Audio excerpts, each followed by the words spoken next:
What's going on, family?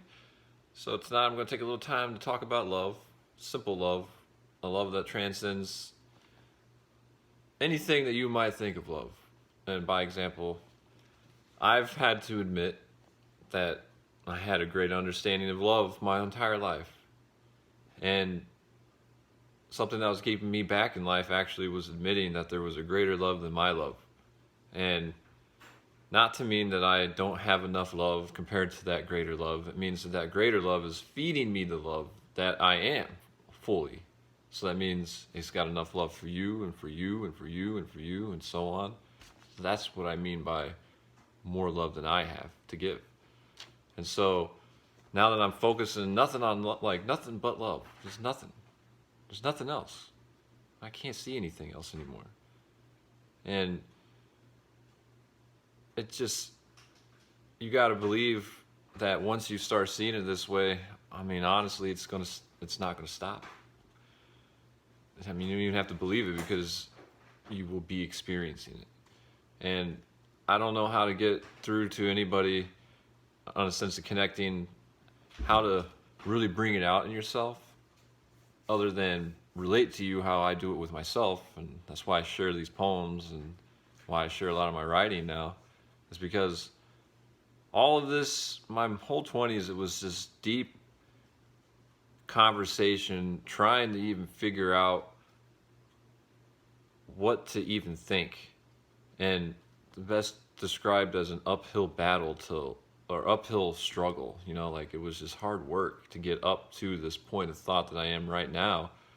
But now it's just like stillness and easier. Almost a downhill, but not downhill because it's just a flat, open, free to roam in love now, easy.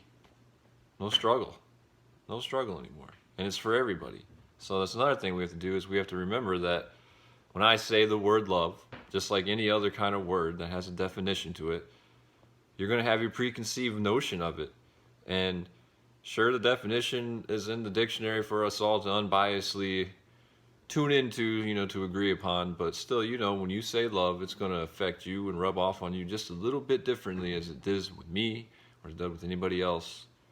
But now the obsession for me is to write and connect and say that just because of this seemingly different love that we all have, it doesn't mean that it's different love. It's just we're sharing the love, and that's what we got to get back to in our minds. Like, we are sharing this love that is all around us, that I just told you is very easy for me to see now and walk within. And it was once hard. Not with individuals and people and all this stuff, just for overall life. And that's another thing, like I will say love, and you might immediately go to somebody that you are in love with, and however you feel that love, or however you want to express that love. But that's not even the love I'm talking about. It's not about the single seeking of a relationship with somebody, because everybody can bring out a great bond in you. And we walk fine lines in society about what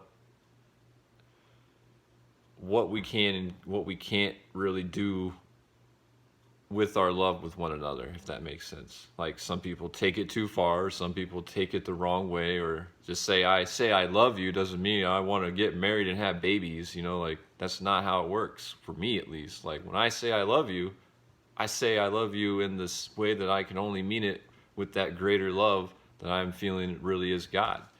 And whatever it is in me, I'm guaranteeing you, I'm projecting it out as much as I can to every single one of you. If I ever meet you, if I don't meet you, it doesn't matter. It's going to you. It's coming through you. And you can project it too if you want to. We don't have to be selective with it. We got our guards up now because there's been this mass hysteria with love, of love being abused. It just takes one little instant of abuse to just derail a whole agenda of love. This kind of is what's happened here with this good versus evil narrative.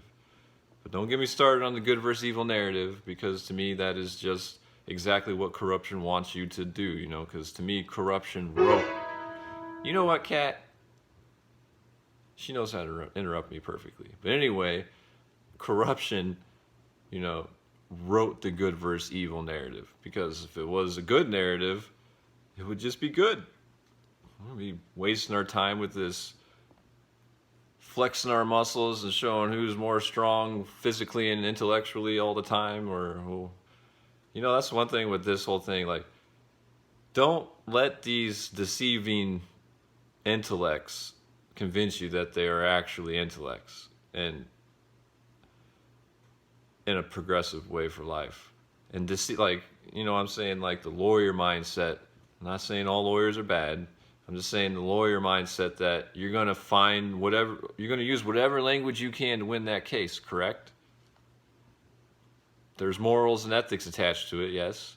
And that's a whole other thing with that. But if you really, really think about morals and ethics, there's a filtering system that's going through just to get into the conversation for the lawyers to discuss about it. But it really should just always be on the focal point of the discussion, should be the morals. I mean, you got your philosophies out there that are going to argue whether or not morals are even relevant to this life. And to me, that's where I would be Socrates, I guess. I'll bump heads with the sophists that think that the cleverest tongue gets to win the conversation. That's waste of growth. Clever tongues should come together and build beauty. This isn't being brainwashed either. If anything, I've washed my brain clean of this corruption. Okay, so a good way to bring it out in you, how to just focus on this love, is a simple thinking back onto anything that you've felt good with. A great memory. And that's where this poem is coming into hand. It's more personal, so it's not... It's more, it definitely means a lot to me, but it's also to prove and show that this is something that I look back on if I am not feeling the greatest during the day. I have these things to fall back on. And we can do this all in our heads. We can be our own helpers if we don't have somebody's voice right at our beck and call to listen to. Okay? But this is called Photographic Memory. Hope you enjoy it. I've run back through this catalog of memory, needing to stop on every page that I've turned. All the beautiful images of the past and all the beautiful lessons that I've learned. I've got tears flowing while looking back on these years, where my friends and I had hardly a clue, yet nothing seemed impossible, and everything was always fresh and new. Running through the woods to the stick fort, we vowed to never stop building. So many adventures in just one spot, a time when imagination was always fulfilling. Now I cannot stay on that page too long because my heart will ache to go back. So I turn this page of memory once more, and still it's tears of joy that I attract. I can feel the anticipation the night before vacation, laying in bed, excitement making me a restless mind. I've packed my bags more than 3 times, and of course upon arrival, realized I've left at least one thing behind. Now I am on the shores of the humble river Merrimack, all the cousins free to explore. So many rocks skipped across those waters, so many new discoveries on that rocky shore. Floating in the canoe, real-life pioneers, the second greatest place to me besides home. I love these memories truly, and with them I'll never feel empty or alone. Now I must skip further ahead when life seemed to only speed up. My awareness was expanding further, and sometimes change felt like too much. The years when those same past friends and I went back to the woods to our old fort spot. Only one wall remained from that fort now, while the rest was just lying in decay and rot. But the love wasn't gone, it was just put into new things. Sports, new friends and experience, figuring out how to fulfill all those dreams. And to this day, though I've traveled quite some time, I have to stop the now and look back at these memories for a humbling reminder that although these changes can hurt, my God, the love is still present. Now it not so matters what the action is, so long as love is in the essence.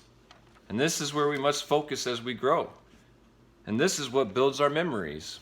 Now close your eyes for just a moment, friend, and just take a second to appreciate remembering. Cry, laugh, and cherish those moments. Carry with you the fondest imagery, because where you go tomorrow will soon too become a memory. So please think back with me and let that joy build your next day. We build ourselves around this love just as we built ourselves off the magic of play. Okay. Well, I don't have really much else to say. Just if you're feeling down, if this world is hurting you, anything in your life is going bad, you're scared, you're full of fear of just the unknown, think back to everything that's good, put yourself into that, project it out and say it's still here, and it's going to be here tomorrow, it's going to be here whenever, every time that I look, in any kind of form. Love is not going anywhere, okay? So love, beauty, and peace for all are a piece of beauty and love. God bless.